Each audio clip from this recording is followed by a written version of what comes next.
All right, so I actually got a little bit of good news here on an update with the Starbucks union organizing campaign that has been taking over the country for months now. So, here from More Perfect Union, that's been following this extremely closely, they say that the NLRB, the National Labor Relations Board, has ruled that Starbucks illegally withheld pay and benefits from workers at hundreds of unionizing stores. They say it's now moving to force Starbucks to pay back 100% of the denied benefits, require Howard Schultz to record a video admitting the illegal action. Okay, the CEO, Howard Schultz, this guy who's been just absolutely atrocious as the CEO of Starbucks, engaging in rampant union busting activities that we're going to get to here in a second, but forcing this guy to make a public video statement where he is admitting that they did in fact do these things that the NLRB is accusing them of doing.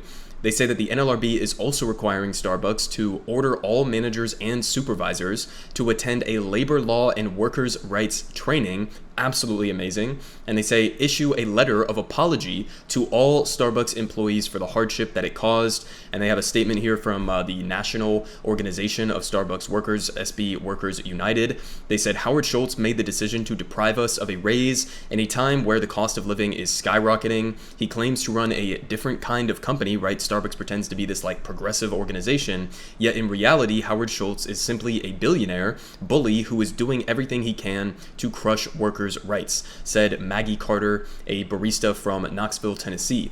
And she said, this NLRB decision is historic. I look forward to the day that Howard Schultz must apologize to us for violating our rights and provide the benefits that he so callously denied us. And they say that Starbucks spent months telling workers that they wouldn't get pay raises and benefits if they unionized, which is just 100% bullshit and illegal, according to the NLRB.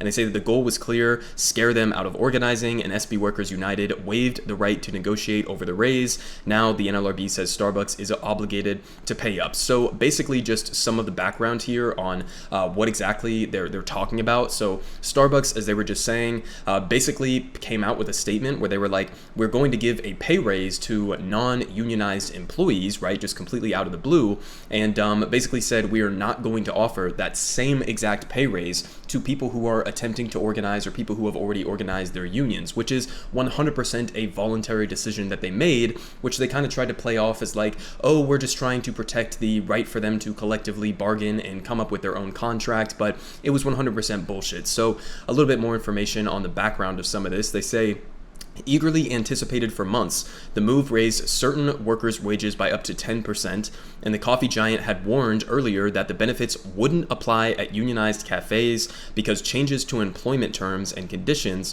for these locations now require a formal bargaining process. So yeah, that's true. They are required by the law to go and negotiate in good faith with these unionized Starbucks locations, but that is not like an impediment. It's not a blockade to you also offering an extension the same raise that you're offering to non-unionized workers to these unions. There's absolutely nothing standing in your way of doing that. You can't just hide behind the fact that now they have the right to engage in collective bargaining for better wages and better conditions. It's 100% a bullshit excuse. And it even, gets more ridiculous because, again, as they pointed out in that initial thread, they waived the rights in relation to this wage increase. So they say at a press conference this afternoon, the Union Workers United argued that Starbucks is withholding better pay and benefits from unionized stores to freeze the union drive's growth momentum, part of a pattern of escalation. And they say that Starbucks points out that it must now engage in collective bargaining to make most workplace changes in unionized cafes. But they say that Workers United argues that it knew these raises were coming,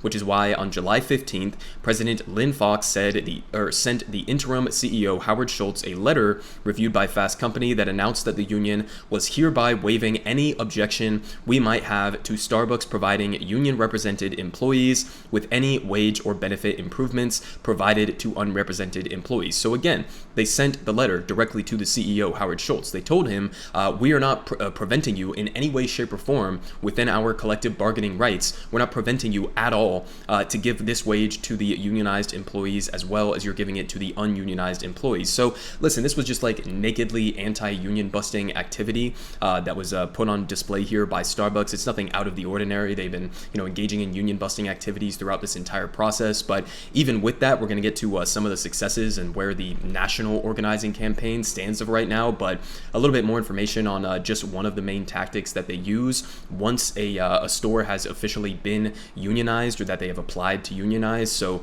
here from Vox, they say that Starbucks is not playing nice with its new union. The company has started bargaining with just 3 of more than 200 unionized stores. Okay, so this is again just one tactic. There are the tactics that they use when stores are attempting to organize and beginning the process of trying to get enough votes to win a unionization election, and they have all of their different strategies with that. You know, the captive audience meetings, doing anti-union propaganda, firing some workers who are for the union, trying to bring in new workers who they think are vulnerable or who would not be in favor of the union. So a bunch of different tactics that are either borderline illegal or straight up illegal that Starbucks has been engaging in during these organizing drives. But this is a tactic that they use once the stores have already been unionized. And again, under the current law, it states that they have to engage in good faith collective bargaining with the unions. But basically, they just do this process of like delaying and delaying and delaying as much as possible. And in the meantime, trying to undercut the union that is already formed. So here from Vox, they say that workers at a Starbucks right outside the University of Texas campus in Austin filed to unionize in March and won their election by a landslide in June. So that was all the way back in June. And they say it's now nearing the end of August, and union workers say that their requests to begin bargaining for a contract have largely been ignored by Starbucks. They say some workers believe the coffee company is using these delays as one of many union-busting tactics meant to prevent workers from exercising their right to organize. The longer it takes to create and agree on a contract with the company, the longer it will take for the union workers to actually enjoy the benefits of being in a union, and the more likely the union movement will lose momentum.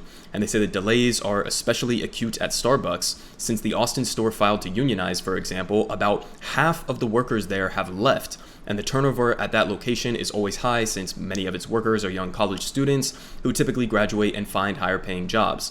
And the food service industry is also notoriously transient. People don't usually stay at any given job for long. And they say that that's why members of the national union, Starbucks Workers United, say that the company is making a difficult situation worse, and they accuse the company of firing workers who are outspoken for the union and forcing others to quit with unfair scheduling. And workers in Austin say that the company is no longer hiring back students returning from summer break who used to be given priority, and the idea, workers say, is to dilute the union effort with new employees who may not be as supportive or aware of the union, making it even harder to organize and establish a contract. So this is what Starbucks does. This is what Amazon does. This is what every major U.S. corporation does. They push the line. They push the boundaries on what could potentially be viewed as illegal under labor law. Some of these things, again, are just right there on the borderline of what could be considered like actionable in taking action against these companies for their illegal union busting tactics. But they use all of these different strategies. They use, again, the captive audience meetings. They try to intimidate workers. They, in some cases, straight up fire workers, as they were just pointing out here.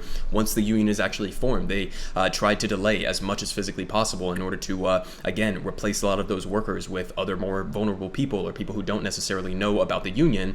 And all of this is just to say that, you know, this is an example of a so-called progressive corporation with Starbucks. At least that's, you know, how they've built their brand up to be. And this is a perfect example of them basically just, you know, when it comes down to actual labor issues, when it comes down to like, you know, real issues that materially affect working class people's lives across the board, they absolutely are not progressive. And I mean, you guys don't need me to tell you that, but it's just, you know, it's important to note, in my opinion, that, you know, these companies, and this goes across the board with many other ones as well, not just Starbucks, but, you know, they're perfectly willing to come out and, you know, say BLM, Black Lives Matter, or come out and say we stand in solidarity with LGBTQ people in this country. But then when it comes down to it, and when the rubber meets the road, and you're actually talking about improving those people's lives, then they're 100% against it. And it's not surprising, because the way that the capitalist system is structured, it is an inherently authoritarian system where you have CEOs like Howard Schultz that get to sit at the top of these companies, boards of executives who are entirely beholden to the shareholders and their interests. And the end result of that is that you have this class antagonism between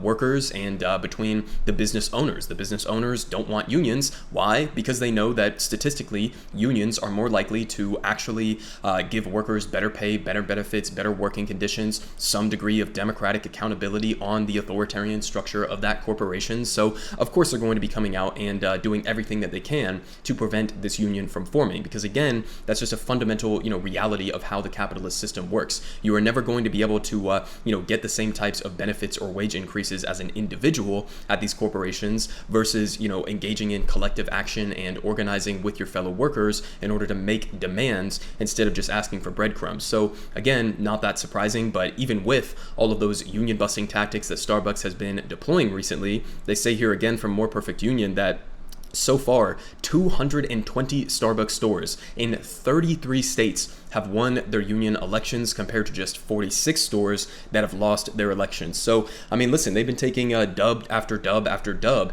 during this organizing campaign. So 100% solidarity with all of these various Starbucks locations that have either successfully formed their unions and are now trying to get into the negotiation period, or people who are just thinking about trying to organize these various locations around the country. This has been one corporation where it's just been an endless stream of successes after successes. You're obviously going to catch some L's along the way, but this is a corporation that, again, because it's largely made up of young people, largely made up of disproportionately more young people, just because of how the corporation has branded themselves, because of who they choose to hire. The backlash for that from this corporation, or the backlash towards the corporation, is that a lot of these young people are starting to become aware that, forming a union is actually going to give them significantly better protections. It's going to give them access to better benefits, better wages, better working conditions, etc. And you absolutely love to see it. So, somewhat credit is deserved here to Joe Biden for nominating this NLRB head that's in the position right now, because they have been